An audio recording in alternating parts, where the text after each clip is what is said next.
একজন বিবাহিত ব্যক্তি যদি জেনা করে ফেলে, নাউজুবিল্লাহ, যে দেবর ভাবি শালিগুলা ভাই তোমরা শোনো, যদি বিবাহিত কোনো ব্যক্তি জেনা করে ফেলে, সে যদি খাস তওবা করে আল্লাহ পাকের কাছে, আল্লাহ পাক যদি তার সমস্ত গুনাহ মাফ করে দেন, তারপরেও যদি তার এই মামলাটা ইসলামিক কোর্টে চলে আসে, তাহলে তাকে রজম করতেই হবে, বেঁচে থাকার অধিকার নাই।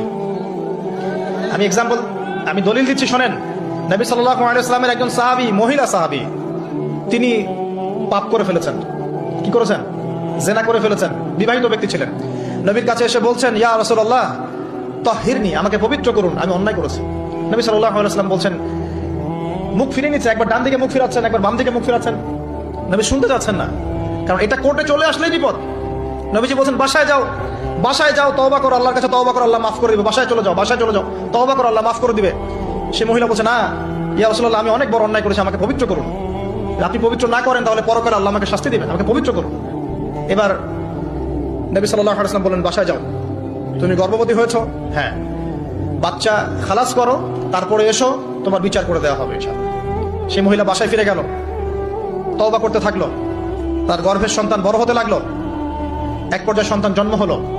সন্তান জন্ম হওয়ার পর সে এসে বলছে, ইয়া রাসূলুল্লাহ, এই যে কোলের বাচ্চা, এই যে 3 দিন আগে 4 দিন আগে হয়েছে সন্তান, আমাকে এখন পবিত্র করে দিন, আমাকে শাস্তি দিয়ে পবিত্র করুন।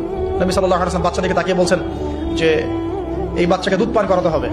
এবার তিনি নবী সাল্লাল্লাহু আলাইহি ওয়াসাল্লামকে বলছেন, ইয়া রাসূলুল্লাহ, এই যে আমার বাচ্চা এখন রুটি খেতে পারে, আমাকে এখন পবিত্র করুন। নবী সাল্লাল্লাহু আলাইহি ওয়াসাল্লাম একজন মুসলিমকে বললেন, এই বাচ্চার দায়িত্ব কে নিতে পারবে? একজন মুসলিম সাহাবী বললেন যে আমি নিব ইয়া রাসূলুল্লাহ। তখন তার হাতে বাচ্চাকে সুপর্দ করা হলো। বাচ্চাকে সুপর্দ করার পর এই মহিলাকে নিয়ে যাওয়া হচ্ছে এবং সাহাবীকে বলা হলো, অন্যান্য সাহাবীদেরকে বলা হলো, তোমরা এই মহিলাকে নিয়ে যাও, নিয়ে গিয়ে রজম করো, অর্ধেক মাটিতে পুঁতে ফেলে পাথর নিক্ষেপ করে হত্যা করো। এবার সাহাবীরা এই কাজ করছেন। খালিদ বিন ওয়ালিদ রাদিয়াল্লাহু আনহু, বিখ্যাত বীর সাহাবী, তিনি তখন মুসলিম হয়েছেন এবং অনেক যুদ্ধের নেতৃত্ব দিচ্ছেন। তিনি একটা পাথর নিক্ষেপ করেছেন। এই পাথরের নিক্ষিপ্ত পাথরের আঘাতে রক্তের ফিনকি ছিটকে এসে খালিদ বিন ওয়ালিদ রাদিয়াল্লাহু আনহুর এই যে কাপড়ের মধ্যে পড়েছে।